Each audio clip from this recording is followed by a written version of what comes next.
तो आज हम जानेंगे भगवान श्री परशुराम जी के फैक्ट्स के बारे में। तो चलिए करते हैं स्टार्ट, जानते हैं आज के फैक्ट्स।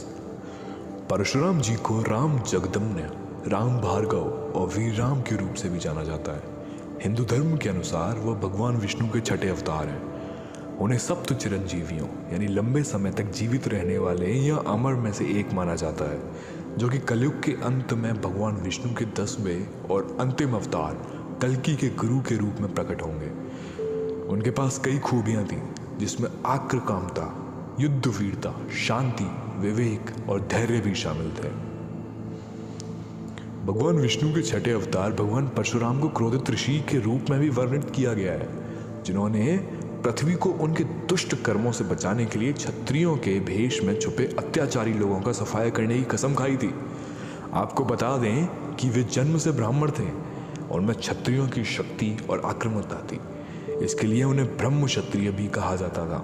वो अपने हाथों में एक परशु कुल्हाड़ी का वहन करते थे, इसलिए उन्हें परशुराम नाम का श्रेय दिया गया।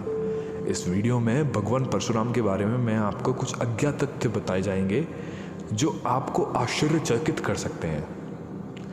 परशुराम जी ने धरती के रक्षकों को 21 बार मार डाला था। ऐसा माना जाता है कि कार्तिवीर्य अर्जुन, जिनको सहस्त्रबाहु के नाम से भी जाना जाता है, उनके 100 पुत्र थे।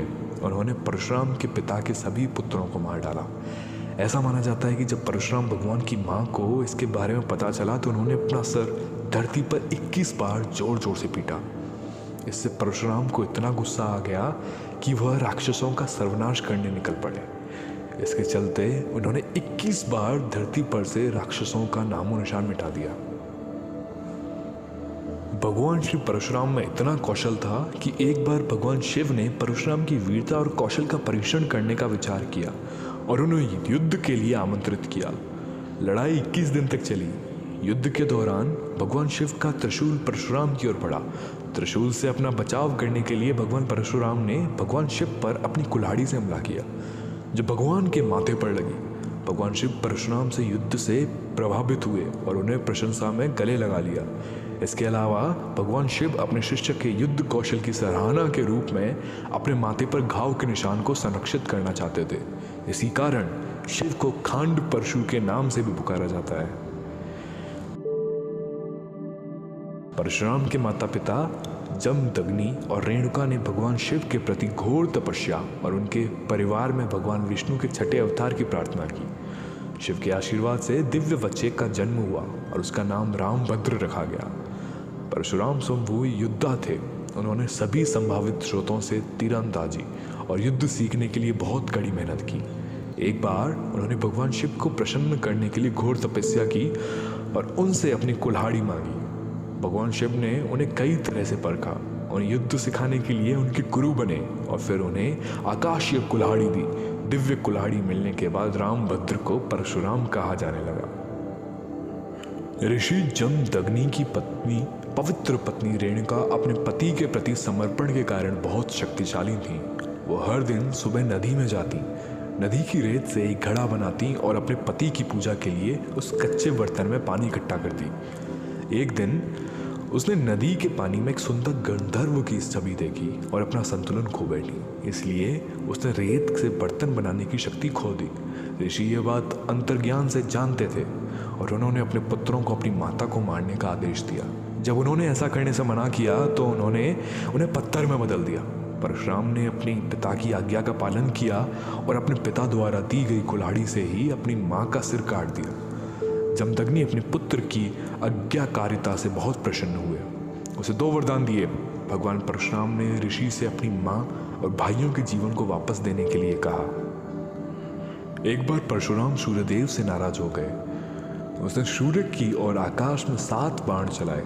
जब परशुराम तीर चलाने लगे तो उन्होंने अपनी पत्नी को आश्रम से और तीर लाने को कहा। परशुराम के क्रोध से बचने के लिए सूर्यदेव ने परशुराम की पत्नी पर गर्मी की लहरें भेजी और उन्हें गिरा दिया। इस बीच क्रोधी ऋषि को शांत करने के लिए सूर्य पृथ्वी पर अवतरित हुए और उन्हें चप्पल और छाता भेंट दिया। अब हम बताएंगे कि भगवान परशुराम ने क्षत्रियों का बदला क्यों लिया, क्षत्रियों से बदला कैसे लिया। भगवान परशुराम के पिता ऋषि जमदग्नि के पास भगवान इंद्र द्वारा दी गई एक दिव्य गाय थी। जो किसी भी संख्या में लोगों को स्वादिष्ट भोजन सैकड़ों में खिला सकती थी। क्षत्रिय राजा कार्तिवीर्य ने अपने धर्मोपदेश से गाय चुरा ली। गाय को बचाने के लिए परशुराम ने कीर्तिवीर्य का वध किया। बदला लेने के लिए राजा कीर्तिवीर्य के पुत्र ने जमदग्नि को मार डाला, उनके पिता को मार डाला। उन दोनों क्षत्रिय अत्याचारी हो रहे थे, इसलिए परशुराम ने अपने समय के दुष्ट राजाओं को पृथ्वी पर शांति कायम करने के लिए नष्ट करने का संकल्प लिया और रास्ते में अवैध लोगों का वध करने के लिए अपनी कुल्हाड़ी लेकर घूमते रहे। महाभारत के युद्ध में कर्ण ने कौरवों का साथ दिया था, क्योंकि उन्हें कभी क्षत्रिय के रूप में मान्यता नहीं दी गई थी।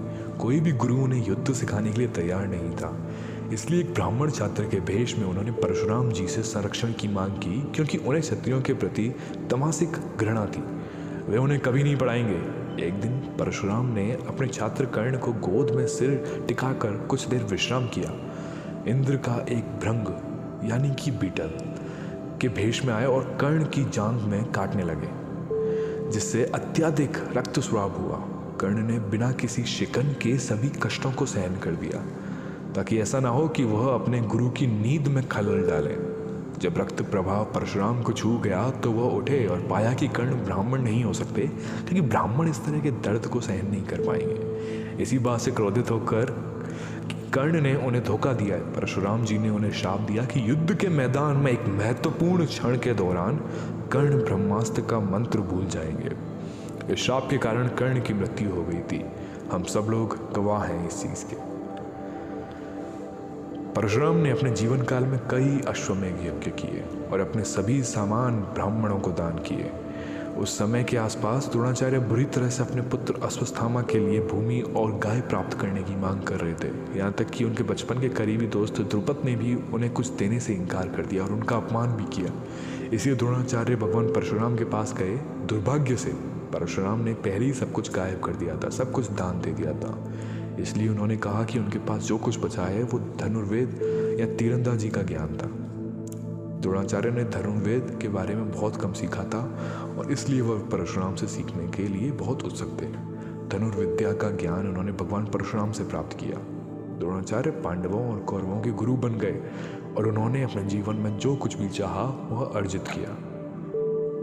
भगवान परशुराम का वर्णन श्री राम के समय में भी किया गया है और महाभारत में भी इसका उल्लेख है। तो बताइए आपके व्यूज, आपके नजरिए कि आप क्या सोचते हैं भगवान श्री परशुराम जी के बारे में। धन्यवाद।